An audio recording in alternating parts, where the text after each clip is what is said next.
My grandson, John, looked at the table and murmured softly, "The fork is missing." At such a casual remark, my daughter Mia reacted, "Oh, I'm sorry.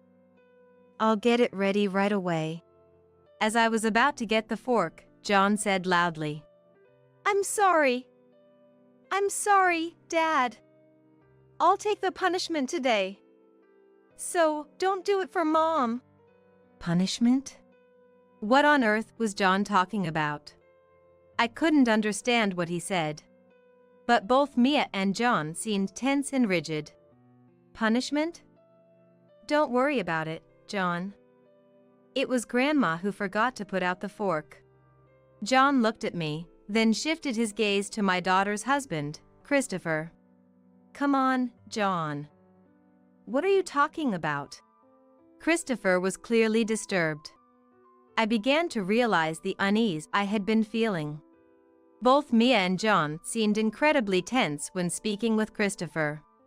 Mia used to talk joyfully with him when they got married, but now it was Christopher who dominated the conversations.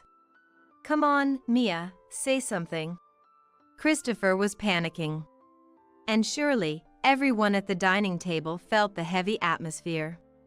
But no one tried to change it. Christopher, care to explain? Finally, my husband Paul spoke up. He seemed to have noticed something as well. Despite his gentle nature, at this moment, he was as angry as I've never seen him before. His hands were trembling as he placed his clenched fists on the table after taking a deep breath. My name is Madison. I live with my husband and daughter. I married Paul, a coworker, and we had Mia soon after. There was a time I debated quitting my job, but Paul supported my desire to continue working. Since Mia's birth, we've shared household chores and childcare, supporting each other through life. According to my husband, whoever is free should do the housework. He took care of cleaning, laundry, and cooking more than I ever expected. When Mia was small and sick, forcing me to miss work, we took turns taking paid leave so the burden wouldn't fall solely on me. We don't adhere to traditional roles of dad or mom. We work for Mia and our family, cherishing the days we spend together. Now Mia has grown up and turned 25 this year. It seems she has someone special at work and plans to bring him over soon. My husband says, "It's too early." But I got married at Mia's current age. He becomes tongue-tied when we talk about those days. Later, Mia brought home a man named Christopher, a pleasant young man with a clear voice. My husband seemed to like him immediately. Christopher, drink more. Encouraging him to drink more. Dad, Christopher isn't much of a drinker. It's okay, Mia. I'm happy. I got to properly greet Mia's precious parents, so this is nothing. Christopher seemed slightly drunk, slurring his speech but responding well. Watching their interaction, I thought, honestly, it's unlikely such a fine young man would be left alone by other women. Working has allowed me to interact with many young people. While I can't say this about everyone, the men who seem like good young men are usually popular. From a parent's perspective, Mia is quite beautiful. But I wanted to know why he chose Mia. Christopher, don't push yourself. This guy is just a bit sad about Mia leaving home. He's just trying to drown his sorrows in alcohol. My husband muttered in a low voice. Be quiet. As if sulking like a child. With Christopher slightly drunk, I decided to ask him directly. So, Christopher, you seem popular. What made you choose our Mia? In a soft voice, Christopher said, Well, I'm not popular. Then he laughed and shared how he got to know Mia. Christopher and Mia started their careers together, training in the same team. They hit it off during that time, and after training, Christopher was assigned to the headquarters in Boston, while Mia was placed in a local branch, but they kept in touch and supported each other. Occasionally, Christopher would visit Mia's branch on business trips, and they would have meals together. One time, I made a mistake at work. Anyone could have just offered comfort, but... Christopher continued, while covering the now sleeping husband with a blanket, looking at Mia. Mia laughed it off. Despite the significant loss, she said, "What's done is done. I even thought about taking your position for you," Mia said with a laugh. It wasn't the time to be down. She made me feel like I could turn things around. I was drawn to Mia's positive and bold attitude before I knew it. Mia has a tomboyish side, like me. As a mom, I wished she had been a bit more ladylike, but I'm glad someone appreciated her for who she is. I thought we were just good friends, Mia said, her ears turning red. Not just from the alcohol, surely. Yes, they seem like a perfect match. I want to laugh at myself for doubting Christopher before. He was genuinely smitten with Mia, uninterested in other women who came his way. Mia was focused on work, not interested in romance, but she was won over by his persistent pursuit. Thus, they started dating, and when Mia got an offer to transfer to the Boston headquarters, Christopher proposed. They decided to continue working while married after discussing it together. Their mutual trust was evident. When the story of how they met had finished, the husband finally woke up. "What were you talking about?" he asked with a sleepy voice. He couldn't have been actually asleep. I have a knack for seeing through my husband's true feelings. He must have been pretending to sleep to listen in. Secret!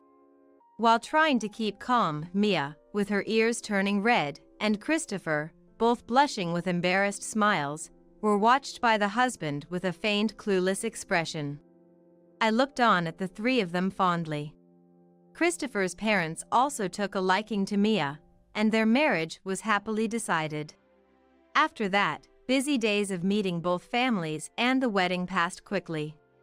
After the marriage, Mia, who had been working in Boston, decided to quit her job unexpectedly when she got pregnant. She had been so dedicated to her work and had just transferred to the Boston headquarters, which she had always wanted. I was worried if something had happened, but I'm not as skilled as Mom, so I lost confidence in balancing work and raising a child. Plus, I don't want to half-ass both, you know? Mia convinced herself, which made me realize I shouldn't interfere too much. Perhaps it was Christopher's parents' wish as well. Still, my husband and I talked about supporting our daughter, who decided to focus on her family and child. Grandson John was born a month after Mia quit her job. Mia had worked up until her due date, being encouraged by her boss to take maternity and parental leave as late as possible, but she firmly decided to quit. She must have been determined to focus solely on child-rearing. Her visits to our place became more frequent after quitting her job. Yet, her expression was not as bright as before. The distance from Boston to our home wasn't that far. I suggested to Mia to come back and give birth here, but she firmly declined. Was she always this stubborn? I felt something was off but respected Mia's wish, thinking it might be the emotional instability pregnant women often experience. Thus, Mia gave birth to John at a hospital near their home. Both my husband and I, and Christopher's parents, were overjoyed at the birth of our first grandchild. After John was born, they used to bring him to see us once a month, but gradually those visits became less frequent. It was either New Year's or the summer holiday, wondering if we would see them even once a year, but I was still happy. Even if we couldn't meet, Mia's messages kept us updated on John's growth. My husband and I were still working, but seeing John's photos sent in those messages gave us the strength to keep going. When we could meet, we would spoil John by shopping for toys together or going out to eat. "Don't spoil John too much, Dad and Mom," Mia would say, but she was smiling. "Spoiling them is the grandparents' role," I said, and we all laughed. Those moments were blissful. Then, in the summer when John turned 4, that blissful time of mine came crashing down. That day, Mia's family had returned home for the first time in a year. This year, since Christopher was working during Christmas, he took paid leave for a long-awaited homecoming. I beamed at John's growth. John was always polite. For a 4-year-old boy, he could be more active, but even now, he sat quietly next to Mia. "John, you can relax a bit more," I said, but "It's okay, Grandma." He smiled and replied. Mia looked at John with a gentle gaze. Come to think of it, Mia hasn't been talking much. Even so, you've raised him so well. I was worried when Mia decided to quit her job, but seeing John's growth, that decision might not have been wrong. I spoke to Mia. Mia looked at me with a happy yet somewhat sad expression. Is she not feeling well about it internally? That's right, Mom. Suddenly, Christopher eagerly responded in place of Mia. It was me who asked Mia to quit her job, so John turned out to be such a good boy. I felt something was off. Was it Christopher's wish for Mia to quit her job? But first they had decided to continue working when they got married, hadn't they? Maybe their thoughts changed after having a child. Well, I wish he could be a bit more mischievous for a boy. My husband also seemed to have something on his mind, similar to mine. It's okay, isn't it? John is smart and kind. I raised him, so he's got a good core. Mia hurriedly tried to end the conversation in a somewhat panicked manner. Christopher listened to this exchange without a smile. Only the sound of a news program from the TV could be heard in the silent living room. To change the atmosphere, I deliberately raised my voice and said, "Well, shall we start preparing for dinner? Mia, could you help me out a bit?" Being alone with my daughter might prompt her to open up. With that hope, I invited Mia to the kitchen. So, we're having steak today, John's favorite. I started speaking as if nothing was wrong, keeping my unease to myself. Mia prepared efficiently. You never did much cooking when you were at home, did you? I laughed, but Mia did not take her eyes off the meat. Having raised Mia while both of us were working, we never had the chance to cook together in the kitchen like this. Mia often came home late from cram school or club activities during middle and high school, and she started part-time jobs when she became a university student, so she was rarely home. I think I made her feel lonely.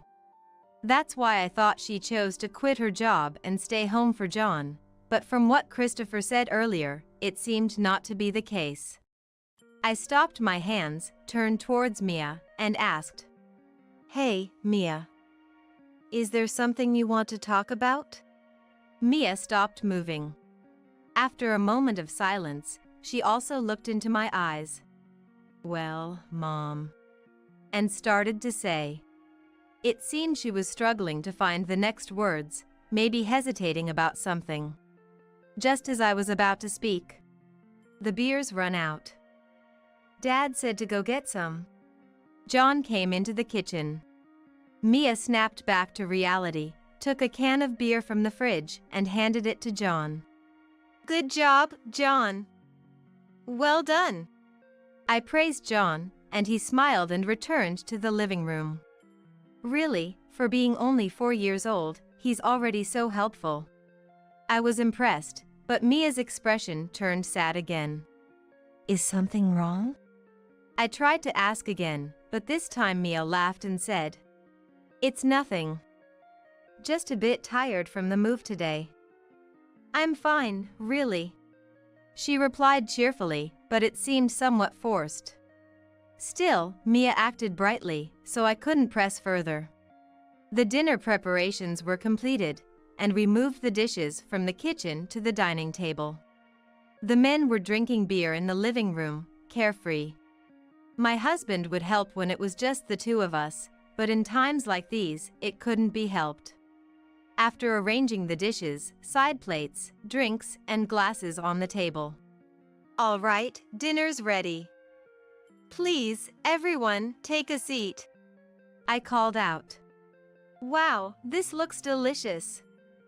As expected. Christopher praised the meal with a happy face. Not what the thing. It could just be polite, but I couldn't accept it straightforwardly. Unaware of my feelings, Christopher was the first to take his seat, and John tried to sit next to him.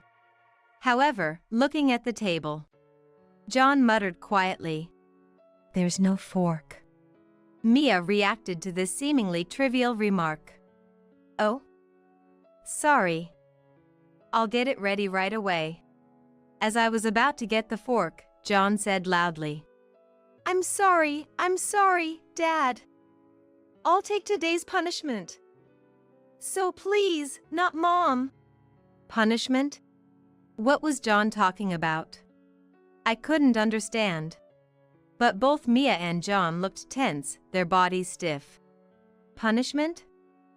There's no need for that. It's Grandma who forgot to put out the fork, so John, you don't have to worry. John looked at me, then his gaze shifted to Christopher. No way, John. What are you talking about? Christopher was clearly upset. I began to realize the source of the unease I had been feeling. Both Mia and John seemed incredibly tense when speaking with Christopher. Mia used to talk happily when they got married, but now it was Christopher talking at her. Come on, Mia, say something. Christopher was panicking. And surely, everyone realized the heaviness at the dining table. But no one tried to change the atmosphere. Christopher, can you explain what's going on? Eventually, my husband spoke up. He seemed to have noticed something too. Though he's usually gentle, at this moment, he was angrier than I'd ever seen him. While taking a deep breath, his clenched fist rested on the table, trembling. Christopher remained silent, not saying anything. No matter how much my husband pressed, Christopher wouldn't open his mouth. He just stared at the table. This was getting nowhere. I decided to ask Mia and John about it. What does punishment mean? Is it a usual thing? Mia didn't respond, but John slowly nodded as if he had made up his mind. Usually, Mom, when Dad. John started to speak slowly. The things John recounted were unbelievable. If Mia tried to enjoy household chores even a little, she would be berated or hit. If he didn't like dinner, he'd throw it in the sink and go out to eat alone. If Mia wasn't awake waiting when he came home late, he would scold her severely. Just listening made my heart feel like it was going to burst. I've seen Mom being treated like that since I was little. Lately, if I don't do things properly, Mom gets scolded for my mistakes too. John was being so mature to prevent Mia from getting scolded because of him. I'll be 5 soon, so I thought maybe I could start protecting Mom. So, the punishment should be mine. John. Did Mia realize how John felt? She started crying, unable to speak. Is what you're saying true? My husband raised his voice and confronted Christopher. But Christopher wouldn't even look at us. He just sat there, head bowed. I've had enough. Finally, Mia opened up about everything. Things were fine when they first got married, but Christopher's attitude changed gradually. The moment Mia's pregnancy was confirmed, he pressed her to quit her job, and when he realized Mia wouldn't easily agree, he went ahead and informed her workplace about her resignation without her consent. Mia, hearing about this from others, tried to discuss it with him, but you've got no choice but to quit your job. He refused even to talk about it. The emotional instability and physical discomfort of pregnancy compounded, and Mia chose to resign. She had planned to work until the last month, but was met with constant sarcasm from Christopher during that time. He never once showed concern for her condition during or after the pregnancy. He didn't help with childcare at all, sometimes leaving the house at night because of the baby's crying and not returning. As John grew older, the treatment towards Mia worsened. Mia endured any punishment to protect John, but why didn't you talk to us? I was filled with regret. I had thought my daughter had found her happiness and was leading a good life. If only I had noticed sooner. I thought it would be okay as long as I endured it. Mia continued in a frail voice. She had thought about divorce many times, but was worried about how John would feel without a father. Plus, Christopher's parents were unaware of their son's actions and were kind to both Mia and John. She thought enduring it would keep everyone else happy. But as John grew, Christopher's punishments began to extend to him too. I can endure a lot, but I can't stand him laying a hand on John. John quietly stayed close to Mia. With a voice filled with suppressed anger, my husband asked Christopher again. Christopher, I'll ask you one more time. Is what Mia and John are saying true? Christopher had been looking down, but eventually he looked up, showing a sarcastic smile as he answered. Yeah, that's right. All because your daughter disrespected me. The once good young man now didn't show any trace of that goodness. How much can a person's expression change? Christopher seemed to be jealous of Mia's adeptness. After getting married and transferring to the Boston head office, Mia was prepared a position higher than Christopher's. Without making any mistakes and being recognized by her boss, Mia became a central figure in her department. Though Christopher was in a different department, being married made the comparisons between them more frequent. People say the wife is better at her job. Aren't you under her thumb at home too? Such comments became unbearable for Christopher. He was overjoyed when he found out about Mia's pregnancy, not so much because they were having a child, but probably because this meant they wouldn't be compared anymore. By keeping Mia away from work and focused on housework and childcare, he seemed to take out his frustration on her for any small mistake. Even as Mia flawlessly managed household and childcare tasks, Christopher would not come home, wandering around instead, and was harsh to Mia when he was at home. It's just taking out your frustrations. I couldn't help but raise my voice. Christopher laughed as if possessed. I don't find it amusing to have a woman who's better than me. Women should be more weak, a bit clueless is better. Mia, as if something clicked. You're having an affair, aren't you? She stated with conviction. She's way better than someone like you. Christopher continued to laugh carelessly. Get out. Leave this house right now. My husband must have wanted to yell and hit him. But he restrained those feelings, gritting his teeth and glaring at Christopher. Stay away from Mia and John from now on. The divorce proceedings will go through a lawyer. To those words, Christopher. Yeah. I'm better off. Such a strong-willed woman and a child who only looks to others for cues. Waving his hand without any apology, Christopher left our home. As Christopher left, Mia, crying. Dad, Mom, I'm sorry. And sorry, John. She apologized. It's not your fault, Mia. I'm sorry I didn't notice sooner. Mom, as long as you're not hurt, that's all that matters to me. We comforted each other, blaming ourselves. A few days later, Mia and John moved from Boston. Their belongings were minimal. Christopher had refused to let them take anything necessary for their life. Thus, the divorce mediation began. He initially showed up to the mediation with a carefree face, but his complexion worsened over time. It was clear that he was at fault for his treatment of Mia and John, neglecting childcare, and being seen with another woman at our house. Without much resistance, the divorce mediation concluded smoothly.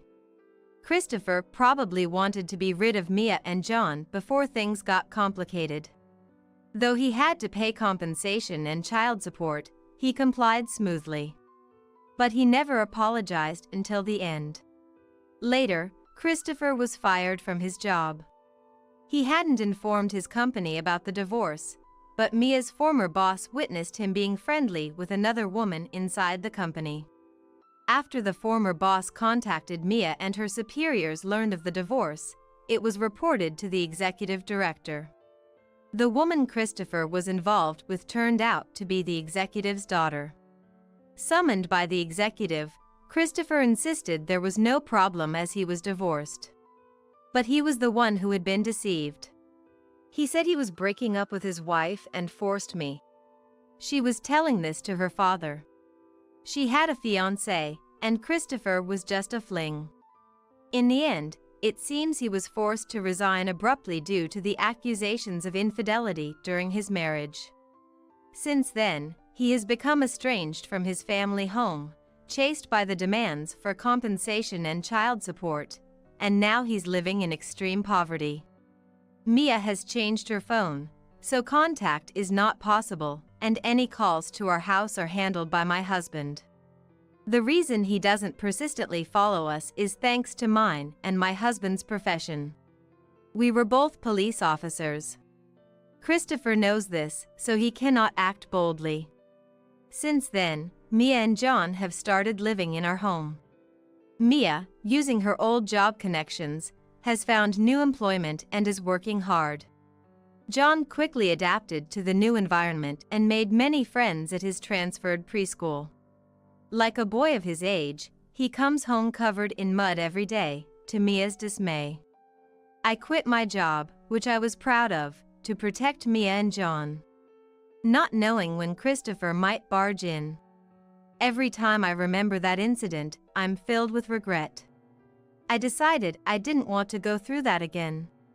I am determined to protect my own happiness and my family's happiness. Dinner's ready. I call out to everyone. John, Mia, and my husband each take their place at the table. Let's eat, we say, joining hands, and share the events of our day. Yes, I am determined to protect this happiness.